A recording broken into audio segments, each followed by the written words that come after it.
माझे जवळचे मित्र अनिल शिदोरे यांच्या शेजारी बसून मी हा कार्यक्रम बघतोय।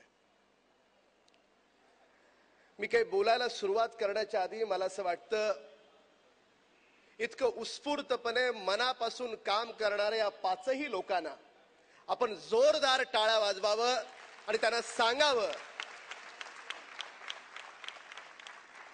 की महाराष्ट्रातला हा मराठी माणूस तुमच्या सोबत कायम आहे, कायम राहील। त्यासोबत या ठिकाणी संजय गोविलकर नावाचे अधिकारी आलेत। ज्या अधिकाऱ्यांनी कसाबला जिवंत पकडलं, तर मला असं वाटतं आपण सगळ्यांनी अगदी खणखणीत आवाज जोरदार टाळ्या वाजवून त्यांचंही जोरदार स्वागत करावं।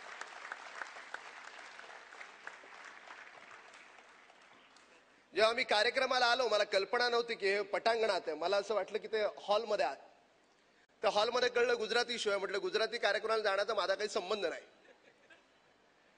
नंतर मग इथून जात असताना असं कोणीतरी सांगितलं की पहिल्या माळ्यावर कार्यक्रम आहे, आणि जाताना मी ते शीर्षक वाचलं, स्वप्नांना पंख प्रेरणेचे। आता राजकारणी माणसं कायम स्वप्नात असतात, काय ना काही मनात तंद्री सुरू असते। आणि तेवढ्यात थोडंसं रेस्टरूम मध्ये जावं म्हणून मी टॉयलेटकडे वळलो। तंद्री कशी असते बघा, जेंट्स टॉयलेटमध्ये जाण्याच्या आधी अनर्थ टळला, कुणीतरी माझ्या बॉडीगार्डनी थांबवलं, "ओ कदम साहेब थांबा." म्हटलं हे आपलं नाही, पलीकडे जायचंय। आणि मग माझ्या लक्षात आलं की खरंच स्वप्नांना पंख प्रेरणेचे असतात। तुम्ही जेव्हा स्वप्न बघता, तेव्हा स्वप्न बघत असताना, तंद्रीमध्ये असताना तुम्ही स्वतःला हरवत असता।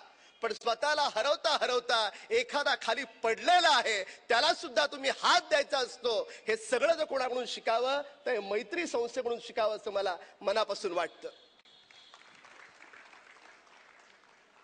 मला महाभारतामधली एक छोटीशी कथा आठवते।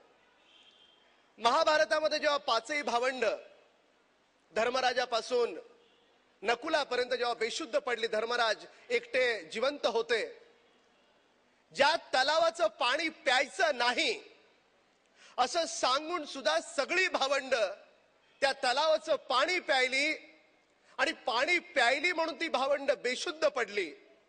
आणि बेशुद्ध पडल्याच्या नंतर त्या यक्षाने वेगवेगळे प्रश्न धर्मराजाला विचारले, आणि धर्मराजानं त्या वेगवेगळ्या प्रश्नांची उत्तरं दिली।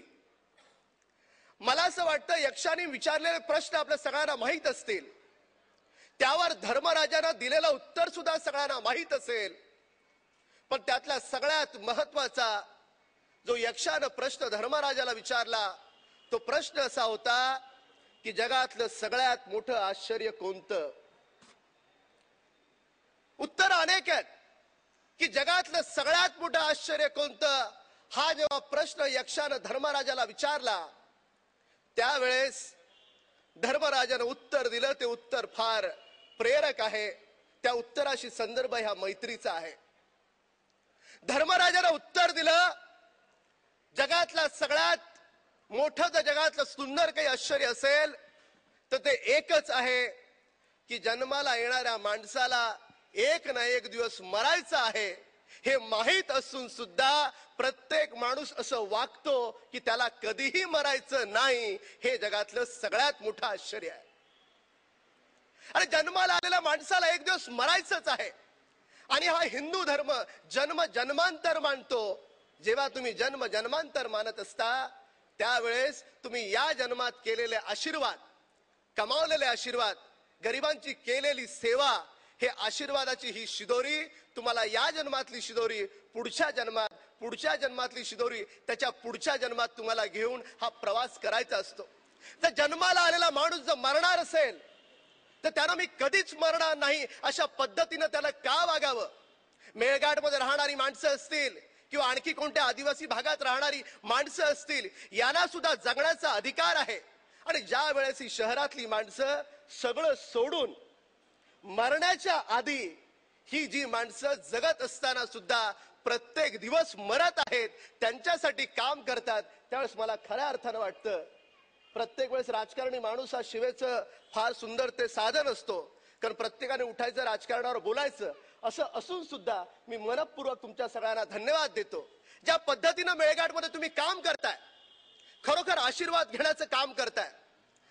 आणि आपण, मला असं वाटतं की आपण चाणक्याचं उदाहरण दिलं, सुंदर उदाहरण दिलं समीरा. आपण, मला याच्यामध्ये जाता जाता एक गोष्ट जोडायची. ती गोष्ट अशी आहे की जेव्हा आपण आशीर्वादाचं गणित मोजत असतो, एका माणसाला मदत केली, एकातून दुसऱ्याला मदत केली. जसं यांनी एका प्रेग्नंट बाईचं उदाहरण दिलं. पूर आलेला असताना सुद्धा त्या बाईला आणि त्या मुलाला यांनी वाचवण्याचा प्रयत्न केला. एका जीवाला वाचवण्याचा प्रयत्न तुम्ही केला. जेव्हा माणूस एखाद्या जीवाला वाचवण्याचा प्रयत्न करतो आणि त्यातून जे त्याला आशीर्वाद मिळतात ते जन्मांतर त्याला पुरत असतात, ही गोष्ट मी मानतो. आणि म्हणून चाणक्याशी संबंधित मला गोष्ट अशी सांगायची आहे की ज्या वेळेस या राजकारणामध्ये आपण असं म्हणतो की राजकारणी वाईट, जर एखाद्या माणसाला शिवी द्यायची असेल तर त्याला साध्या सरळ सोप्या शब्दात म्हणायचं, तू राजकारणी आहेस. जरी करता राजकारणी नसेल आणि त्याला जर आपण म्हटलं तू राजकारणी आहेस, तर हल्ली राजकारणी ही शिवी झालेली आहे, हे मला मान्य असून सुद्धा तुमच्या माहितीसाठी सांगतो. आदरणीय राजसाहेब ठाकरे यांच्या आशीर्वादानं जसं अमेरिकेमध्ये सिनेटला, म्हणजे तिकडचा जो खासदार, त्या सिनेटला 22 लोकांचा सरकारी अधिकाऱ्यांचा स्टाफ असतो, तसा मी आमदार म्हणून मुंबईमध्ये 20 लोकांचा, तुमच्यासारख्या संस्थांमध्ये काम केलेल्या कार्यकर्त्यांचा 20 लोकांचा पगारी स्टाफ मी ठेवलेला आहे माझ्या मतदारसंघातल्या लोकांना मदत करण्यासाठी. हा प्रयत्न कुणीतरी करावा लागेल. शेवटी राजकारण आणि समाजकारण म्हणजे काय असतं? जो समाजसेवक असतो तो जेन्युइनली अंतःकरणापासून लोकांसाठी मदत करण्याचा प्रयत्न करत असतो, आणि जो राजकारणी असतो तो सुद्धा समाजसेवक असतो. फरक केवळ एवढाच असतो की तो राजश्रयाचा सुद्धा मदत घेऊन या लोकांना मदत करण्याचा प्रयत्न करत असतो. त्यामुळे निश्चितपणे तुमच्या ह्या उपक्रमाला माझ्या शुभेच्छा आहेत. आणि या ठिकाणी जे बाराखडीच्या खाली दिल से लिहिलंय ते मला जास्त भावलं. त्याने जर मराठीत लिहिलं असतं तर बरं झालं असतं, मनसे झालं असतं. ते दोन्हीचा अर्थ एकच आहे, त्रिमती आणि बाराखडी. दोघांनाही माझ्या खूप खूप शुभेच्छा. एक लक्षात घ्या, तुम्ही 5 लोक करतात, मैत्री काम करते, कदाचित त्याला फार मोठे पुरस्कार मिळतील न मिळतील हा भविष्यकाळचा भाग आहे, पण पुरस्काराच्या पलीकडचं तुम्ही काम करताय. आणि पुरस्काराच्या पलीकडचं जे काम असतं ते पुरस्काराच्या पलीकडचं काम परमात्मा बघत असतो, आणि परमात्माचा पुरस्कार हा सगळ्यात मोठा पुरस्कार आहे, आणि आज तुम्हाला तो मिळालेला असं मी मान्य करतो. राहिला प्रश्न, ताईंनी पहिला डबा मला दिलाय, आता या डब्यात मी काय जमा करायचं तेही मला तुम्ही सांगा. पण निश्चितपणे सांगतो, हा एक डबा घेऊन मी थांबणार नाही. माझ्या मतदारसंघामध्ये मी स्वतः जातीनं प्रत्येक माझ्या मतदाराला, प्रत्येक माझ्या कार्यकर्त्याला निक्षूनपणे सांगेन की मैत्री संस्था अतिशय सुंदर काम करते, आणि माझ्यासारखे आमचे जेवढे सगळे माझे मित्र आमदार आहेत ते प्रत्येक जण मोठ्या ताकदीनं या मैत्रीच्या पाठी उभं राहतील. खूप खूप आपण बोलवलं याबद्दल धन्यवाद. समीरा, आपणही फार सुंदर बोलता, आणि मला वाटतं भूमिका बऱ्याच मालिकांमध्ये जितका सुंदर आपण अभिनय करता त्याही पेक्षा सुंदर आपण मुलाखती घेता. तुम्ही, मी, अनिल शिदोरे साहेब, एकदा आपण मेळघाटला आपण सगळे लोक 2 दिवस राहायला जाऊ, आणि खरंच आपण सगळ्यांनी बघण्याची गरज आहे. कारण मुंबईत राहून मेळघाटवर बोलणं सोपं आहे हो, पण मेळघाटमध्ये 2 दिवस राहून ही लोक कसं काम करतात आणि तितकं सुंदर काम आपल्याला सुद्धा करता येईल का, हा खऱ्या अर्थानं विचार करण्याचा प्रयत्न आहे.